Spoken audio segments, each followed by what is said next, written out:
Do you ever feel overwhelmed by the ever-changing world of technology? Tech It Out can help make some sense of it all. Breaking down geek speak into street speak, technology columnist, author, and TV personality Mark Saltzman covers consumer technology each week for every listener.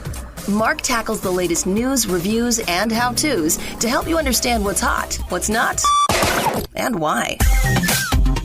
Hey everyone, welcome to Tech It Out. Thank you for letting me into your home or onto your phone. On today's show, episode 96, we have a variety of topics and guests for you. In a moment from now, we'll chat about Collision Conference, next week's huge tech event taking place in Toronto. I'll interview Paddy Cosgrave, the founder and CEO of Collision and Web Summit, the parent conference, and we're going to chat about what next week's festivities are all about. There's so much buzz about this conference. My inbox is just full of Collision-related messages. I can't wait. I'll be there actually for 3 days as well, from the 21st to the 23rd. So if anyone listening will be attending the event, please look me up on the app. Also on today's show, how about attending a church service in virtual reality? We'll chat with AltSpaceVR about its popular social VR platform where people anywhere in the world can don a headset, an HMD, a head-mounted display, and then attend a sermon with others or go to a concert, go out on a date, and so on. We're going to chat with Katie Kelly. She's the general manager of AltSpaceVR at Microsoft, the parent company. Also on today's show, we're going to talk travel tech with renowned blogger Amanda Williams. We're going to talk about recommended gadgets and apps that you should have with you on your next trip, whether it's for work or play. All of this and more coming up on this week's show. All right, let's kick things off. The hype is real. Next week will be one of the most anticipated tech conferences on the planet, taking place in Toronto for the next 3 years, in fact. It's called Collision, and it brings together the people and companies who refine, reshape, and in many cases, disrupt the global tech industry. We're privileged to have on the line Paddy Cosgrave. He's the founder and CEO of Collision and Web Summit, and he's at the show right now, prepping everything for next week. Welcome to the show, Paddy. I know you're busy. Thanks for your time. Thanks. Thrilled to be here. And I am stoked about being part of Collision this year as well, in two roles, in fact. Let's start right from the top. Please tell our listeners what Collision Conference is all about. Well, it's been described by many people this week as many different things. The Tech Olympics, Davos for Geeks, Glastonbury for Geeks, which is kind of the most famous music festival in Europe. It's a gathering of tech CEOs, certainly the largest gathering in North America of tech CEOs and the largest gathering of technology investors. And it brings together 25,000 people that are interested, that are involved in technology in all its wonderful forms and sometimes its not so wonderful forms. It's also been called the anti-CES or Consumer Electronics Show, and that's meant in a positive way. Please tell us why you think Collision has been called that. Yeah, well, I think at the core of CES, which I think is a fantastic event, are very large vendors, very large electronics manufacturers. At the core of Collision are fast-growing new companies. Ultimately, the nucleus of Web Summit and Collision, more importantly, that generates all the energy, are startups.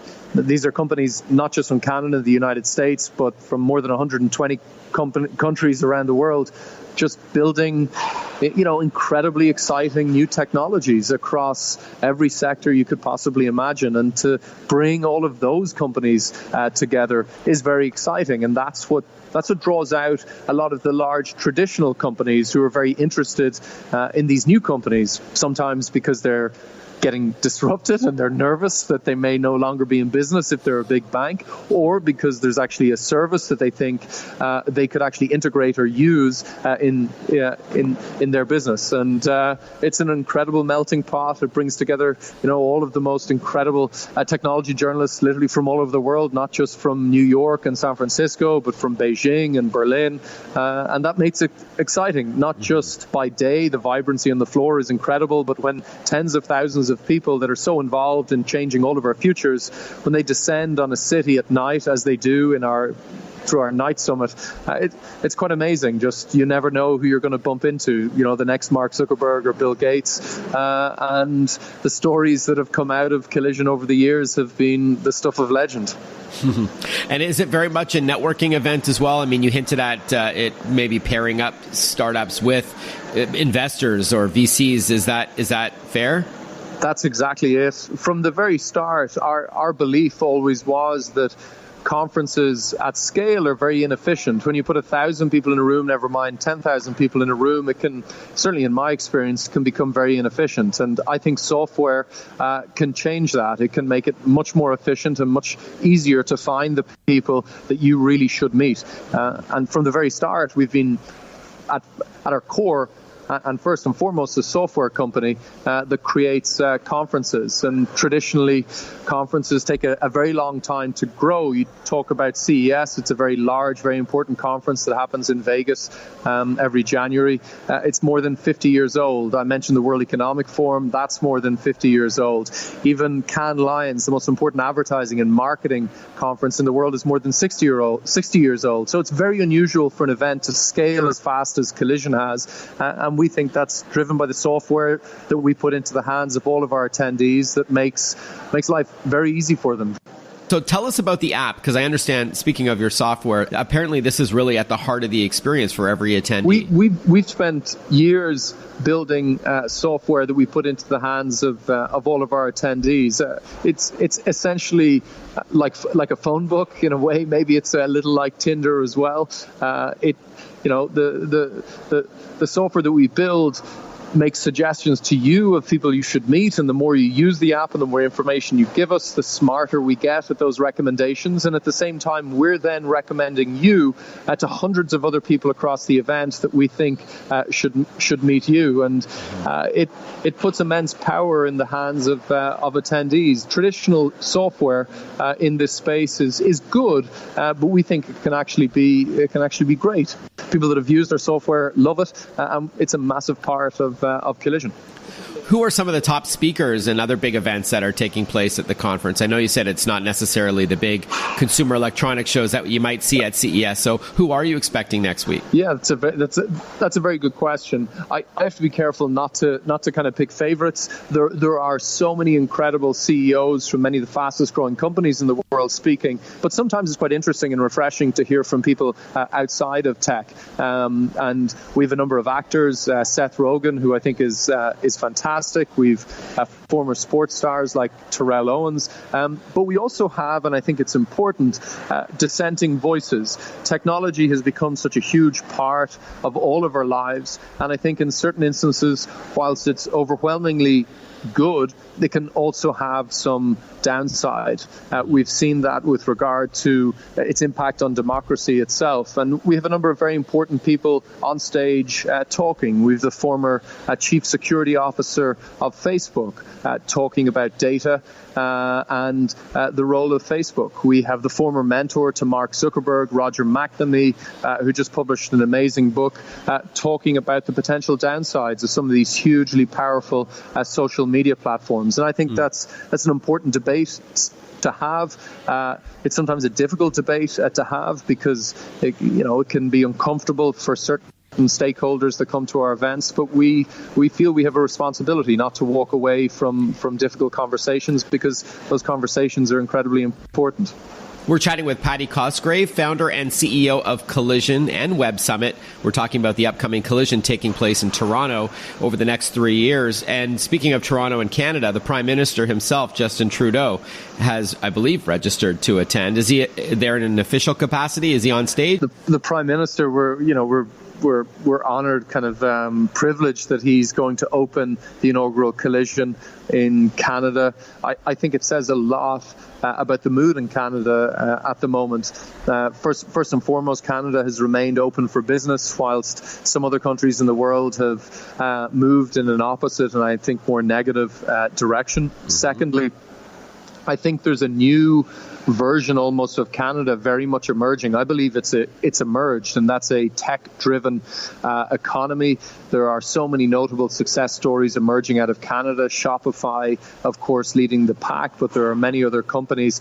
And I think this is a moment when a lot of the world will realize what I believe already exists, which is an incredibly vibrant tech scene, not just in Toronto, but all across Canada. And those stories, I think, will be told followed in the coming weeks by the more than 1,000 journalists flying to Toronto for Collision. Awesome, Paddy. Thank you so much for your time. I look forward to hopefully meeting you next week. Congratulations and all the best. Thanks a million. Boy, I'm going to have a busy couple of days next week working at Collision. As I said, I'll be there on the 21st, 22nd, and 23rd. You can drop me a line on social, Mark_Saltzman on Twitter. That's Mark with a C. But on the 20th as well, on Monday, I'll be shooting the first episode of that CNBC show that I told you about a few weeks ago. It's called Tech Impact, and it will start in June on Saturday mornings at 11 Eastern, 8 a.m. Pacific. And the first ever episode that we're shooting in Miami will take place Monday. And I'm stoked. I'll be working with an entertainment company called Meram. Got all of our guests lining up, flying into Miami for me to interview them on this new set. So I'm really excited about that. It's called techimpact.tv if you want to learn more about that. When we return on Tech It Out, we'll chat with Amanda Williams, a well-known travel blogger, about her favorite gadgets and apps. But first, a thank you to ASUS. This show is powered by ASUS. ASUS creates technology for today and tomorrow's smart life, including its line of award-winning laptops, desktops, monitors, smartphones, tablets, smartwatches, and much more. Visit asus.com/US/radio for more info. That's asus.com/US/radio. We'll be right back with more Tech It Out. Listen to Tech It Out whenever you want. Find the Tech It Out podcast at iTunes or wherever you get your podcasts.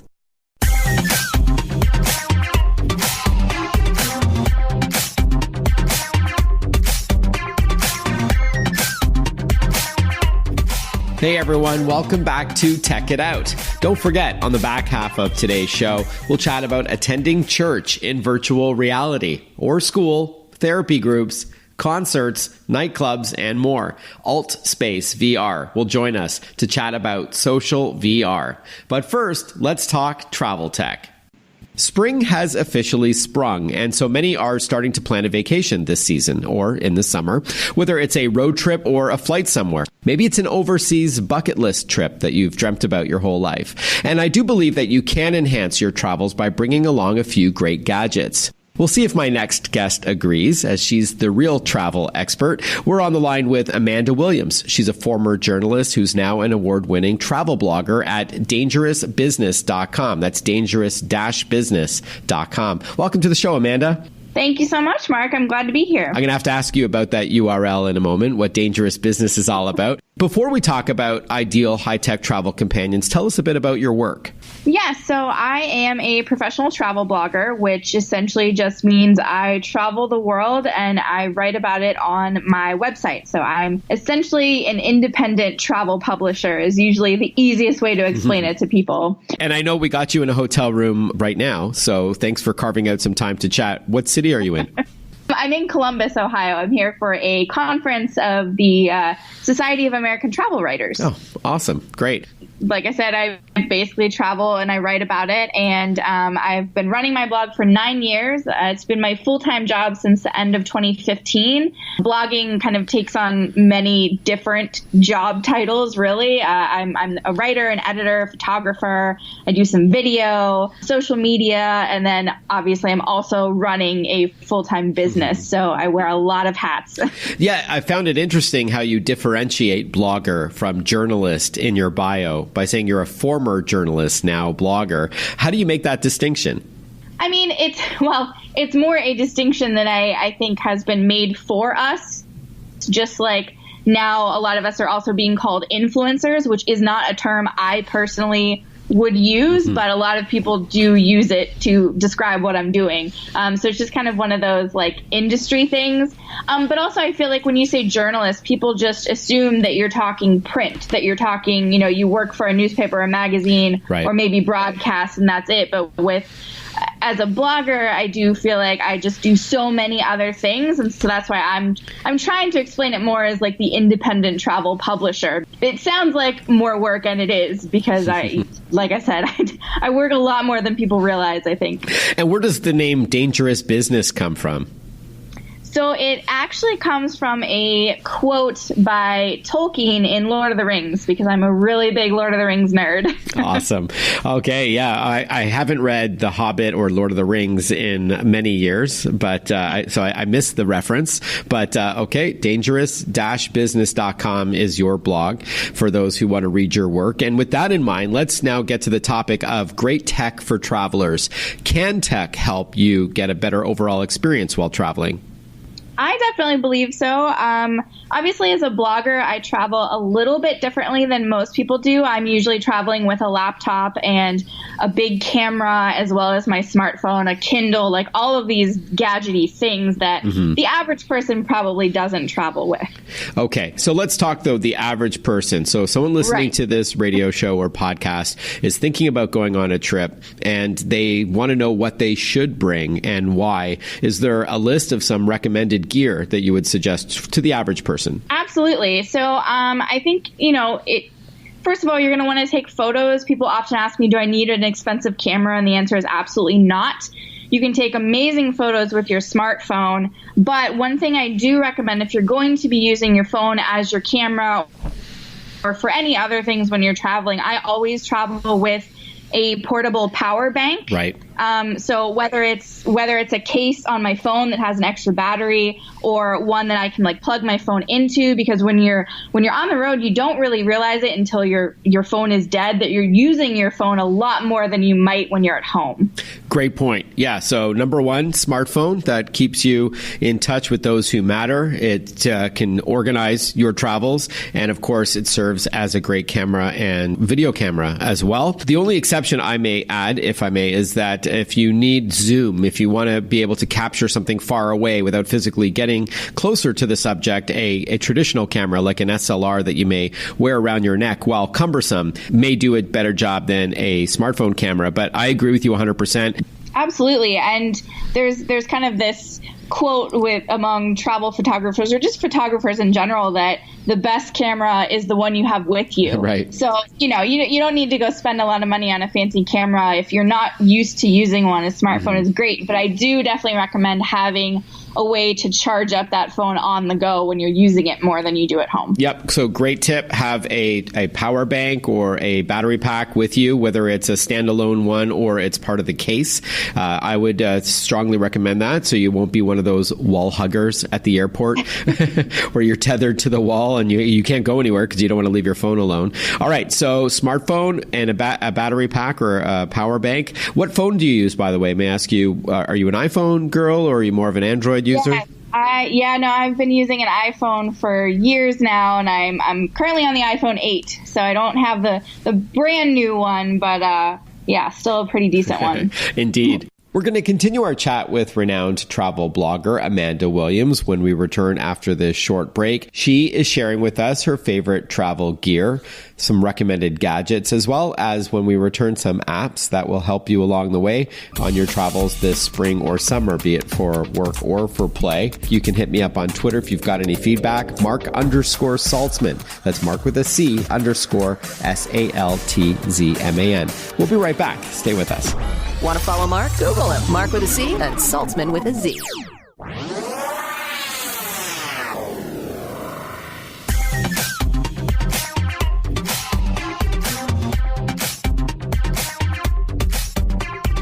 Breaking down geek speak into street speak. This is Tech It Out. Tech It Out with technology columnist, author, and TV personality Mark Saltzman. You're listening to Tech It Out on the Radio America Network. We're chatting with Amanda Williams. She is an award-winning travel blogger at dangerousbusiness.com.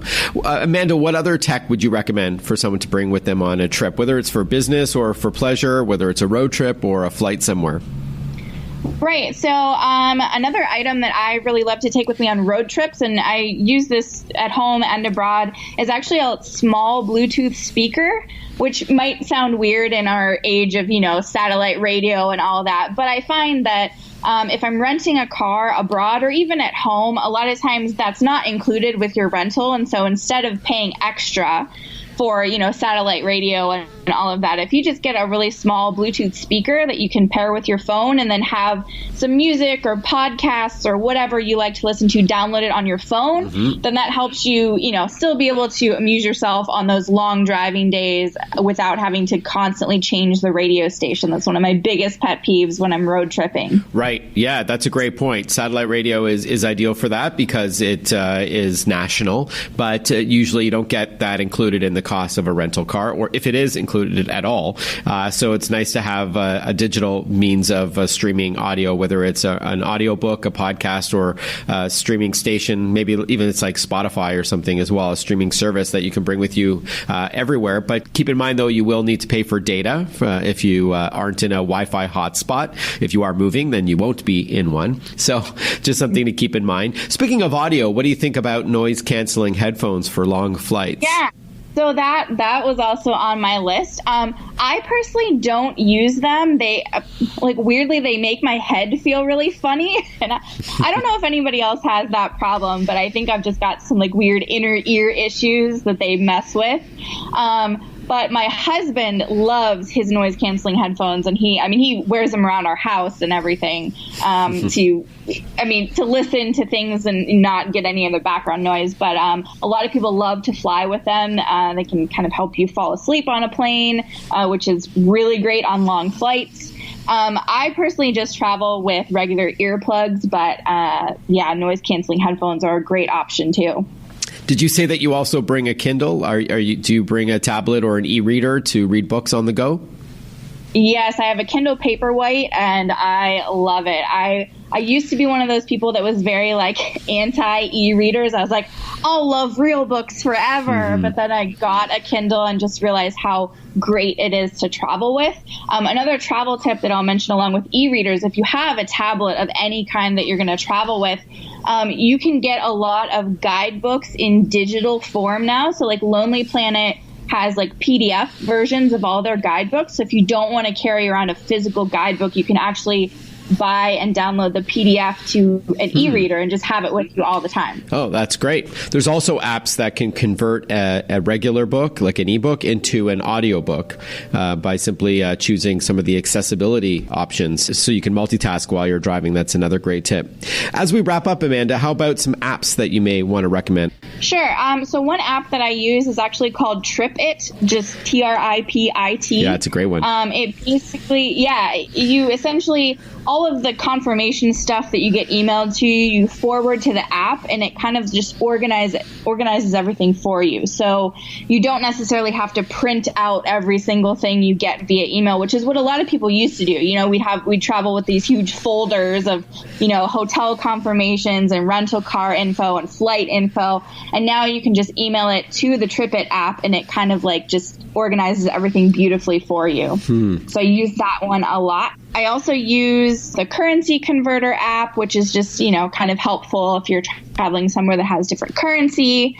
But one other thing I wanted to mention, whether you're traveling with a smartphone or a laptop, is just to think about using a VPN or a virtual private network. It enhances your privacy when you're on open public Wi-Fi networks. So if you're going to be, doing anything that you're logging into with a password, if you're on a VPN, you're not going to have to worry about anybody hacking into your accounts and things like that.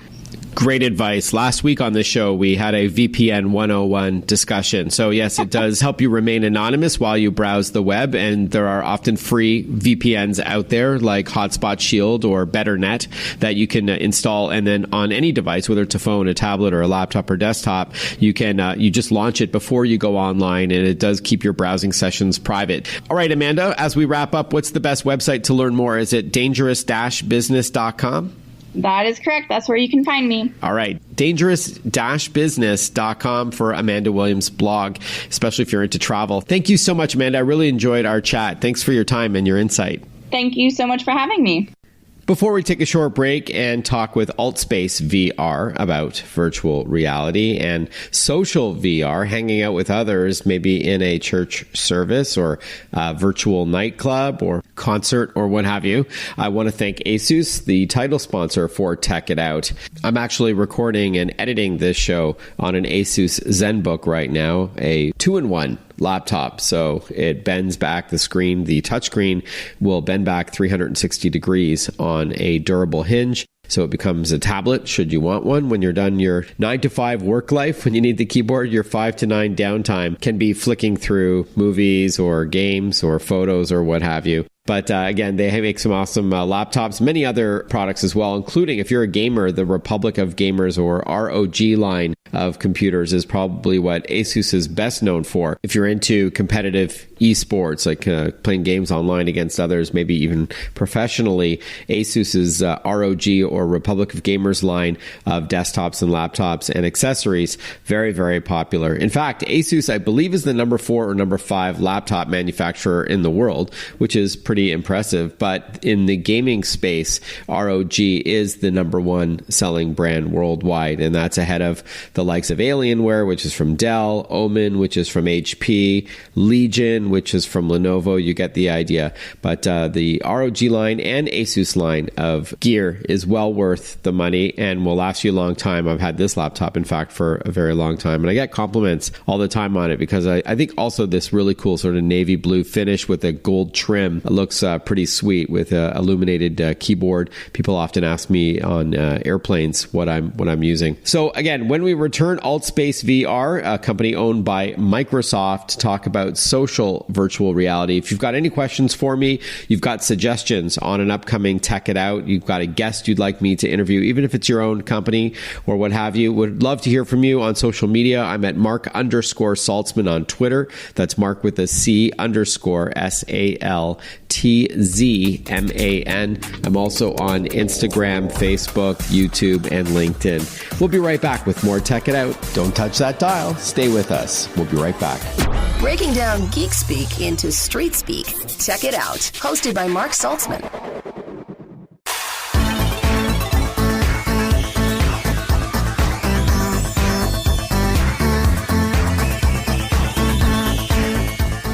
Welcome back to Tech It Out. You might think virtual reality, or VR, is only for gamers. Oh sure, that's one of the main applications for this technology, to don a headset and be immersed in a 360-degree world. But that's just the beginning. What about chatting online, matchmaking, attending concerts, even partaking in a church service? All of this can be done virtually in the comfort of your own home. Fascinating, huh? Well, one of the biggest players in this space is AltSpaceVR, acquired by Microsoft in 2017. Joining us to chat about it is Katie Kelly, General Manager of AltSpaceVR at Microsoft. Welcome to the show, Katie. It's wonderful to meet you. Likewise. I wanted to share with my listeners that you invited me to do this interview in virtual reality, even though we are about 2,500 miles away from one another. And although I loved that idea, there wasn't just an easy way for me to record the interview in a high quality fashion. So maybe one day. But we're using Skype instead today. And thanks for the offer, though, Katie. I was intrigued by that. Before we talk about AltSpaceVR, though, let's start right from the top. What is VR exactly? Let's just bring everybody up to speed. So there's lots of words to describe where we are right now. You got VR, AR, MR. So those are virtual reality, augmented reality, mixed reality, which is basically just a lot of words for having a layer of technology that is covering the world around you. And really the opacity of what that overlay is kind of decides if it's AR or VR. What I mean is if it's virtual reality, you are removing the world around you and you are overlaying it with a 360 experience. That experience can be many different things. AR means that you still see the world around you, but you have a layer of technology over it that is augmenting it, hence augmented reality. Right. Okay. So VR is when you put on an HMD or head-mounted display and everything is digital. So you are transported to another world, another place in time, and you do not see the world in front of you, compared to AR or augmented reality, where I guess it's similar to the Pokemon Go phenomenon. There's a new Angry Birds game that's AR. Exactly. Where you hold up the phone and through the lens of the camera, you see the world around you, but it has superimposed digital information on top. Or a Snapchat filter where you can turn your face into a dog or something. It's using your face, which is really there, I hope, and layering in a fun sort of animated layer on top. So that was a great explanation, Katie. So what do you need to get going with VR? I did mention an HMD or head-mounted display, but there are different platforms out there. So VR is luckily becoming more accessible to a lot of people, but you still have to be careful if you go into Best Buy and you look for the virtual reality headsets. You're going to see ones for about $20, but those are really just putting your phone in a headset, and that's not going to give you the baseline of how good VR is. But you don't have to spend too much more to get that baseline of what's awesome in VR. So the Samsung Gear VR, the Oculus Go, the Oculus Rift, the Oculus Quest that's coming out, the Vive, there's a whole bunch of different headsets out there, including Microsoft's own headsets, the Windows mixed reality headset. But all those different headsets are just different kind of accessibility points for VR. So if you don't have a lot of money, you can spend $199 on Oculus Go, and it's a simple headset. You just get it in the mail, you put it on your head, and you're experiencing some really awesome VR. But you're only having they have this term 3DoF and 6DoF. It's just a fancy way of saying if you have one hand or two hands. So on those cheaper headsets, you're going to get one hand, so you can kind of move a hand around, interact. But on the higher end headsets, they're usually plugged into a PC. You'll have two hands that you can interact with things and wave and do some fun stuff. Yeah. But all of them give you the amazing point of VR. And you're bringing up a good point, Katie, that VR isn't just what you see in 360 degrees or what you hear, because there is spatialized audio as well, where it sounds like, for example, that dinosaur is in front of you or a zombie is behind you. But you can also manipulate content often in these virtual worlds. You can actually touch something to give you even more of that suspension of disbelief. And often you're holding some controllers. I think in the future there'll be gloves, but it is really immersive. It does trick the brain into believing you are somewhere else. So again, gaming is, I think, the most common application for virtual reality. But let's now talk about AltSpace. That's Alt as an alternative space VR. I know gaming is part of that, but talk to us about this world, this AltSpace platform. We see ourselves as the future of communication. So right now we're talking through Skype. I see a picture of you. We're able to share stories, and I can kind of see your facial expressions. And then they have phone calls where you're really just sharing your voice with somebody else.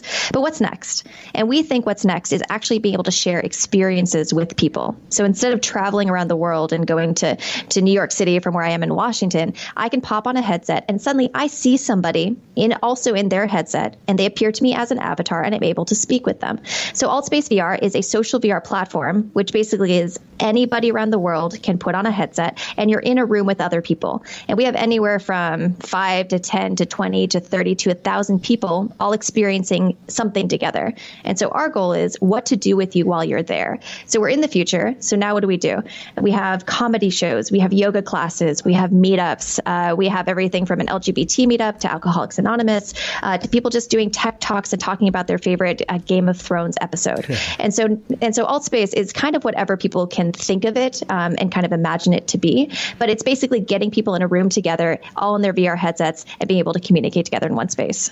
Okay, chat room for the 21st century, if you will. And exactly, that avatar is a virtual representation of yourself. And you can make them, I'm assuming, look like you if you want, if you've got short brown hair or long blonde hair, dark skin. But you could also be who you want to be as well. So if you, for example, have mobility challenges in real life, you may choose to not have that in the game, right? You kind of like in that movie Ready Player One, you can be who you want to be in this virtual space. Now, do you walk around from a first person perspective, or is it a third person view where you actually see your character as well? The best way to describe it is how you see out of your own eyes right now. You look down, you see your hands, you look around, you can see your body below you, and you see other people. So you see their head movement, you see their hand movement, and even with very simple avatars, standing in front of somebody and making eye contact with their avatar, you start to feel like you're really there in person. When we return on Tech It Out, we'll continue our chat with Katie Kelly from Microsoft talking about AltSpaceVR. If you haven't checked it out, it's simply at AltSpaceVR.com. We'll be right back with more. Follow Mark Saltzman on Facebook, on Twitter, on Instagram. Listen to Check It Out whenever you want.